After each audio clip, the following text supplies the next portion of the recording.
I want to dedicate a video to 2021, probably the best year of my life so far. So I began the year in Wallace, Idaho, as you guys might have remember.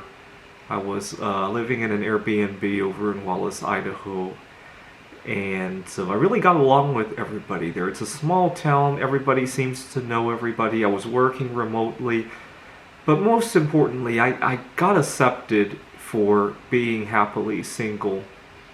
Now, Wallace had relaxed the rules on the pandemic long before everybody else did. I think probably because they have healthier lifestyles over there. You go to a restaurant there and they still eat very traditionally, right? You don't see a whole lot of processed foods. You got to go out of your way to look for a fast food restaurant over there, right? And there wasn't a whole lot of judgment based on what you ate or who you loved, and everybody could be themselves, right? And not to mention, even though they did relax restrictions, their regular is basically our social distancing over here in Seattle, right? Just because of how sparse everything is over there and how self-reliant everybody is, right? So I really thrived in that kind of environment where I didn't have to explain myself very much. I was frequenting a bowling alley in Coeur d'Alene, Idaho. It's about a 45-minute drive away from Wallace, Idaho. Because one of my New Year's resolutions in 2021 was to get over my fear of loud environments. I have social anxiety, and part of the social anxiety was that I had a hard time going to places where music was blasting, people were holding loud conversations. And I chose 2021 as the year I would get over that because we were slowly progressing into normal, right? I could go to the bowling alley when it was open 25% capacity at the beginning of the year, get used to that, and then go when it's 50. Right now it's 100%.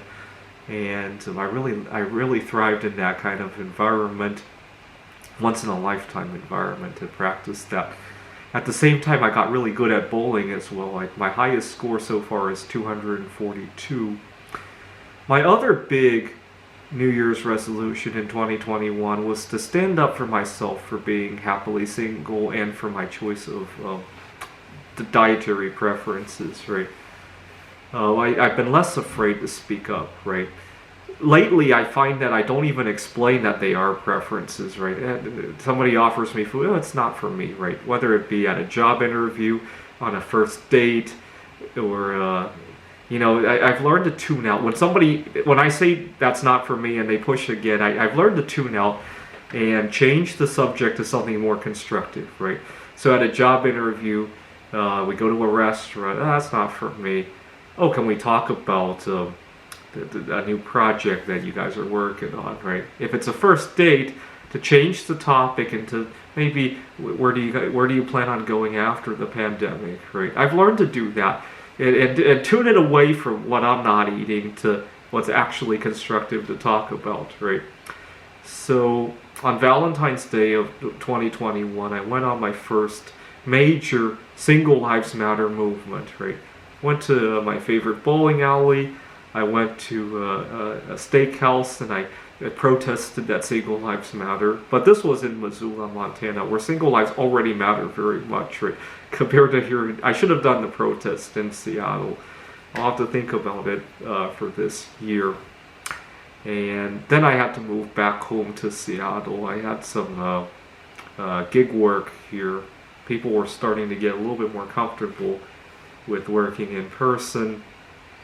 And I loved how the pandemic has shifted people's attention to health, right? So I went to one of my clients' homes for a tutoring gig, and I realized I had a problem. They used a ton of air freshener, and I quickly apologized and said, unfortunately, we can work remotely, but the air freshener is not going to work for me. And I was talking to the kid I was tutoring. He's 14 years old. I was talking to his mom, and he said, "No, we'll unplug it." I said, "Well, yeah, but if you use it during the rest of the week, that stuff takes a long time to dissipate." And his mom goes, yeah, I know, we'll get rid of it. And they got rid of the air fresheners, right? So before the pandemic, people would have thought you were crazy for commenting on stuff like that. But the pandemic has shifted people's thoughts toward health. Not to mention, we were in the midst of a great resignation, right? They might have had trouble finding a different tutor, or they could have just been more health conscious now. Lately, it used to be that I would bring up health concerns and people would think I was crazy. Lately, they also think I'm crazy, but they want me to teach them how to be healthy as well.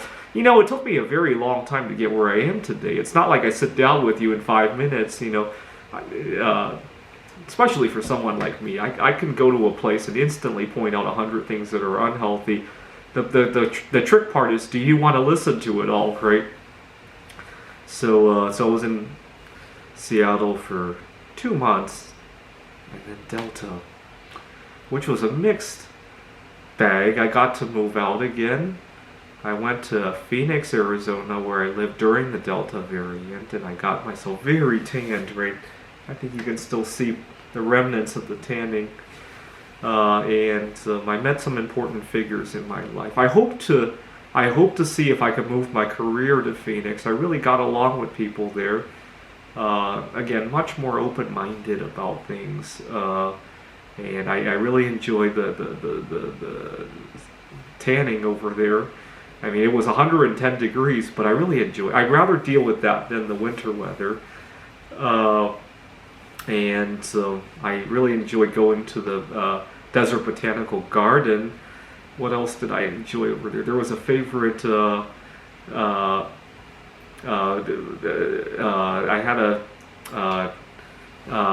had a membership at a trampoline center where I would go there I would go to exercise, and there was a board game club that I liked, and I really connected well with all the people and all the places that I went to, because they were very open-minded and didn't judge you based on who you loved or what you ate. I never dealt with that. Actually, at the board game club, sometimes I had to ask people to be careful with their eating because I react bad. I have skin sensitivity. You know, you can't do that in Seattle. If you go to a board game club and people have to change their eating habits to suit you, oh my God, you're going to be out before you know it, right? In Phoenix, oh my God, it was like they wanted to learn how to eat healthy too. I guess it also could be a sign of the times, right? People are much more aware of their health situation than they have been in times past. It could be a sign of the times. I don't know. But then, back home in Seattle today, I don't think I could point out that, you know, I react badly to food. Could you please keep your food in your area? I haven't really tried that very much. Well, I guess I did with the air fresheners, but that was one case. And I totally didn't expect that. When I told the student, because he was the only client I was working with in person at the time, and when I told him that the air fresheners wasn't going to work, in my mind I was thinking, this is pluses and minuses, right? If it doesn't work, well, I get to move back to the Rockies. If it does, great, I get some social connectivity. So I wasn't too upset when I had to point out the air fresheners. Little did I know he was going to suit me. So that was good. I got my social connectivity there, and I got more students later on. And then I moved back to Seattle at the end of September for some in-person work. I'm still teaching at Washington Technology University, but I found some gig work in person, and that takes us to the holiday season. I spoke up for myself during the Thanksgiving holiday as well when I went Black Friday shopping, and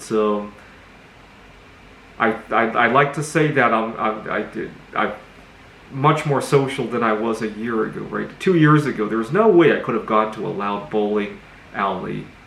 I would have been out of my mind. I wouldn't even want to go to that, right? 2 years ago, I used to find all sorts of tricks to get out of social events like that, right?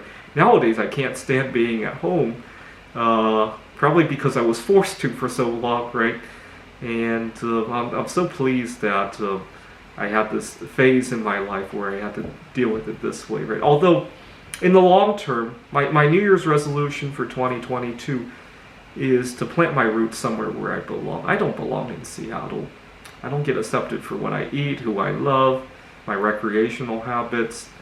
When I do these intermittent fasts, like right now I am 26 hours in the fast, people just think I'm crazy, right? Over in Phoenix, people want to learn about it. So that's going to be something that I work on in the coming year. And aside from, so I've been working on normalizing my relationship with food over the last 2 years. I hinted on the last video that one thing I haven't gotten really good at is being able to sleep without a meal. And it's not like I don't think it's terribly unhealthy to eat before bed. The problem is I don't want to be beholden to it. That's the key, right? I want my eating choices to be mine to make myself, right? Not for my body to call the shots. And that's why I want to get used to the idea that I don't need to eat before bed or anytime else, right? I don't need to eat to be able to talk on the phone, to be able to work, to be able to socialize, to be able to have an identity. And I don't want to be beholden to any of that, right? That's the reason I wanted to do these intermittent fasts.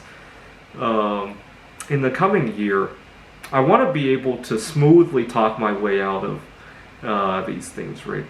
I guess I've been working on that recently. So if I'm in the middle of a fast and I want to go to a job interview or go on a first date, to very smoothly just push it right through, right? Not even make it a big deal, right?